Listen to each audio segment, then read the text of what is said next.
U കെയിൽ free recruitment കുറച്ച് കുറഞ്ഞ സാഹചര്യത്തിലും അയർലൻഡിൽ ഒത്തിരി റിക്രൂട്ട്മെൻറ്റ്സ് നടക്കാത്ത ഈ സാഹചര്യത്തിൽ at present U S A recruitments കൂടുതൽ ചെയ്യാനുള്ളൊരു പോസിബിലിറ്റിയാണ് ഇപ്പോൾ കാണുന്നത്. നഴ്സസിന് നിലവിൽ ഒത്തിരി എളുപ്പത്തിൽ യു എസ് എയിലേക്ക് പോകാനുള്ള ഒരു സാഹചര്യമാണ് ഇപ്പോൾ കാണുന്നത്. യു എസ് എയിൽ പല സ്റ്റേറ്റ്സിലും ഓൾറെഡി നഴ്സസിൻ്റെ ഷോർട്ടേജ് അവർ റിപ്പോർട്ട് ചെയ്ത് കഴിഞ്ഞു. ട്രംപ് വിജയിച്ചതിന് ശേഷം ഏറ്റവും കൂടുതൽ ഇമ്പോർട്ടൻസ് കൊടുക്കുന്നതും ഇനി ഹെൽത്ത് കെയറിനൊക്കെ ആയിരിക്കും. ഓൾറെഡി അവർ പല റിക്രൂട്ട്മെൻറ്റ്സും തുടങ്ങിയിരിക്കുകയാണ്.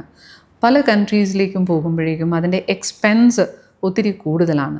ഈ ഒരു സാഹചര്യത്തിലാണ് യു എസ് എയിലേക്കുള്ള റിക്രൂട്ട്മെൻറ്റ് അത് കംപ്ലീറ്റ്ലി ഫ്രീ ആണ്.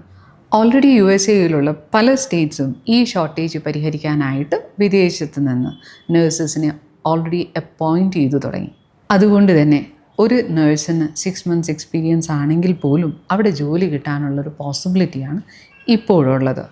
യു എസ് എയിലുള്ള നഴ്സസിലൊരു മെജോറിറ്റി പെർസെൻറ്റേജും വിദേശത്തു നിന്നുള്ള നഴ്സസാണ്. ഈ ക്രിട്ടിക്കൽ സ്കിൽ ഷോർട്ടേജ് കാരണം ഒത്തിരി നഴ്സസും അതുപോലെ തന്നെ ഈ ജോബ് ഉപേക്ഷിക്കാനുള്ള ഒരു സാഹചര്യമാണ് നിലവിലുണ്ടായിരിക്കുന്നത്. അത് പരിഹരിക്കാനായിട്ടാണ് കൂടുതൽ ഇമ്പോർട്ടൻസ് ഹെൽത്ത് കെയറിന് കൊടുക്കുന്നത്. അപ്പോൾ ഈ ഒരു ഷോർട്ടേജ് പരിഹരിക്കാനായിട്ട് വിദേശത്ത് നിന്ന് തന്നെ നഴ്സസിനെ പെട്ടെന്ന് തന്നെ അപ്പോയിൻറ്റ് ചെയ്യാനുള്ള കാര്യങ്ങളാണ് ഗവൺമെൻറ് ചെയ്യാനായിട്ട് പോകുന്നത്. വിസ റൂൾസ് കുറച്ചുകൂടെ സ്ട്രിക്റ്റ് ആക്കുന്നുണ്ടെങ്കിൽ പോലും ഇനി നഴ്സസിന് കുറച്ചുകൂടെ ഇളവ് വരുത്താനുള്ള പോസിബിലിറ്റിയാണ് അറ്റ് പ്രസൻറ്റ് കാണുന്നത്. അമേരിക്കയിലുള്ള നഴ്സസിനെ കൂടാതെ ഏറ്റവും കൂടുതൽ അവർ കൺസിഡർ ചെയ്യുന്നത് യു കെ, അയർലൻഡ് പോലെയുള്ള രാജ്യത്ത് വർക്ക് ചെയ്ത നഴ്സസ് അല്ലെങ്കിൽ GCC കൺട്രീസിൽ വർക്ക് ചെയ്ത നഴ്സസിനെയാണ്. അപ്പോൾ ഈ നഴ്സസിനെയാണ് അവർ കൂടുതൽ അപ്പോയിൻറ്റ് ചെയ്യുന്നത്. അതുകൂടാതെയാണ് ഡിഗ്രി കഴിഞ്ഞിരിക്കുന്ന നഴ്സസിനെയാണ് ഏറ്റവും കൂടുതൽ H1B വിസ കാറ്റഗറിയിലാണ് നഴ്സസ് യു എസ് എയിലേക്ക് ട്രാവൽ ചെയ്യുന്നത്. H1B വിസ 3 years കോൺട്രാക്റ്റ് പീരീഡിലേക്കാണ് ആ ഒരു വിസ കിട്ടുന്നത്. അത് നമുക്ക് പുതുക്കാനുള്ള ഒരു പോസിബിലിറ്റി ഉണ്ട്. സോ 3 years കൂടാതെ അത് കഴിഞ്ഞ് അവർക്ക് അത് എക്സ്റ്റെൻഡ് ചെയ്യാം. എക്സ്റ്റെൻഡ് ചെയ്ത് കഴിഞ്ഞാൽ നിങ്ങൾക്ക് PR ആപ്ലിക്കേഷൻ, അതായത് ഒരു ഗ്രീൻ കാർഡിനുള്ള ആപ്ലിക്കേഷൻ പോലും ഫയൽ ചെയ്യാനായിട്ടുള്ളൊരു ഓപ്ഷൻ H1B വിസ കാറ്റഗറിയിൽ പോകുന്ന ഒരാൾക്കുണ്ട്. നിലവിൽ യു എസ് എയിൽ വർക്ക് ചെയ്യാനായിട്ട് ഒരു നഴ്സിന് വേണ്ടത് NCLEX RN എക്സാം ക്ലിയർ ചെയ്യുക എന്നുള്ളതാണ്. NCLEX RN എക്സാം ക്ലിയർ ചെയ്യാനായിട്ട് സർട്ടിഫിക്കറ്റ്സ് ഒക്കെ വെരിഫിക്കേഷൻ ചെയ്യാനുണ്ട്. 10th +2 ഡിഗ്രിയുടെ mark list registration. So that means ഓരോ സ്റ്റേറ്റിലേക്കുമുള്ള പ്രൊസീജിയർ ഡിഫറെൻ്റ് ആണ്. ഏത് സ്റ്റേറ്റിലേക്കാണോ നിങ്ങൾക്ക് പോകേണ്ടത് ആ സ്റ്റേറ്റിലേക്കുള്ള പ്രൊസീജിയർ നിങ്ങൾ നോക്കിയിട്ട് അതിനനുസരിച്ചിട്ടുള്ള NCLEX RN എഴുതുക. ഇതിനോടൊപ്പമാണ് ലാംഗ്വേജ് ടെസ്റ്റ്. അപ്പോൾ ലാംഗ്വേജ് ടെസ്റ്റ് നിങ്ങൾക്ക് വിസ സ്ക്രീൻ സർട്ടിഫിക്കറ്റിന് അത്യാവശ്യമാണ്. അതുകൂടെ കംപ്ലീറ്റ് ചെയ്ത് കഴിഞ്ഞാലാണ് അവിടെ നേഴ്സായിട്ട് വർക്ക് ചെയ്യാനായിട്ട് പറ്റുന്നത്. ഏറ്റവും കൂടുതൽ വേക്കൻസീസ് ഇപ്പോൾ റിപ്പോർട്ട് ചെയ്തിരിക്കുന്നത് Washington, Georgia, south Carolina, New York, Vermont, California ഒക്കെയുള്ള സ്റ്റേറ്റ്സിലാണ്. ഒത്തിരി ആപ്ലിക്കേഷൻസ് റെട്രോഗ്രഷൻ്റെ സമയത്ത് പെൻഡിങ് ആയതുകൊണ്ട് തന്നെ ഷോർട്ടേജ് യു എസ് എ ഗവൺമെൻറ്റിന് പരിഹരിക്കാനായിട്ട് പറ്റിയിട്ടില്ല. അതുകൊണ്ടാണ് നഴ്സസിന് H1B visa category visa approve ചെയ്തിരിക്കുന്നത്. യു എസ് എയിൽ ഒരു major amount of Indians work ചെയ്യുന്നത് ഈ ഒരു H1B കാറ്റഗറി വിസയിലാണ്. അതാണ് ഇപ്പോൾ നഴ്സസിനും കൂടെ അപ്രൂവ് ചെയ്തിരിക്കുന്നത്. H1B വിസയുടെ പ്രോസസ്സ് കുറച്ചുകൂടെ സിമ്പിൾ ആൻഡ് ഫാസ്റ്റ് ആയതുകൊണ്ട് തന്നെ നഴ്സസിന് കുറച്ചുകൂടെ കൂടുതൽ അങ്ങോട്ടേക്ക് പോകാനായിട്ട് എളുപ്പമാണ്. ഇനീഷ്യലി നിങ്ങൾ H1B വിസയിൽ പോയി കഴിഞ്ഞാൽ പിന്നീട് അത് കൺവേർട്ട് ചെയ്ത് നിങ്ങൾക്ക് വിസ മാറാനുള്ളൊരു ഓപ്ഷൻ, അതായത് ഗ്രീൻ കാർഡിലൊക്കെ മാറാനുള്ളൊരു ഓപ്ഷൻ അവൈലബിൾ ആയതുകൊണ്ട് തന്നെ H1B വിസ ഇപ്പോൾ ഫാസ്റ്ററും ഒരു വളരെ ഈസിയർ മെത്തേഡ് ടു US എന്നുള്ള രീതിയിൽ അത് മാറിയിരിക്കുകയാണ്.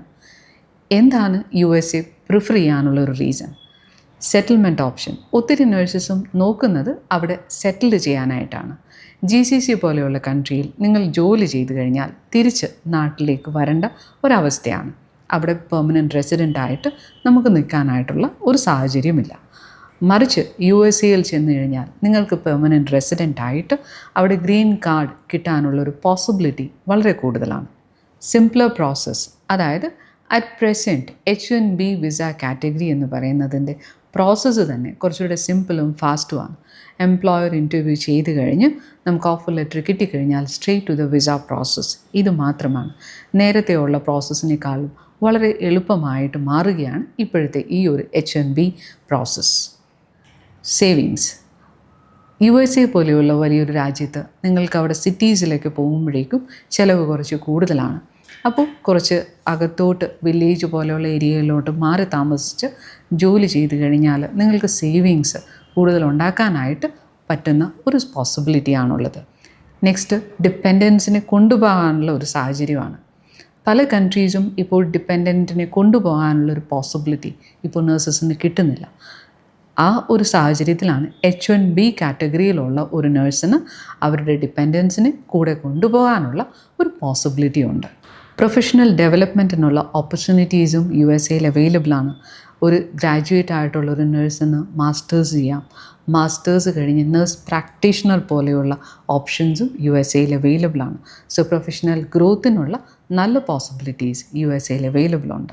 അപ്പോൾ H1B വിസ പ്രോസസ്സ് കുറച്ചുകൂടെ സിംപിളറും ഫാസ്റ്ററുമായതിനാൽ നമുക്ക് USA എത്തിയിട്ട് പെട്ടെന്ന് തന്നെ ജോബിലോട്ട് കയറാനുള്ളൊരു പോസിബിലിറ്റി വളരെ ഹൈ ആണ്. അടുത്ത് വരുന്നത് NCLEX RN എന്ന കടമ്പയാണ്. നന്നായിട്ട് പ്രാക്ടീസ് ചെയ്ത് കഴിഞ്ഞാൽ ഉറപ്പായിട്ടും NCLEX RN ഒരു കാൻഡിഡേറ്റിന് ക്ലിയർ ചെയ്യാനായിട്ട് പറ്റും. സോ ഇതിൽ കൂടുതൽ നിങ്ങൾക്ക് എന്തെങ്കിലുമൊക്കെ ഡൗട്ട് ഉണ്ടെങ്കിൽ നിങ്ങൾക്ക് ഞങ്ങളെ കോൺടാക്റ്റ് ചെയ്യാവുന്നതാണ്. Thank you. MedCity International Academy. Trusted hands forever.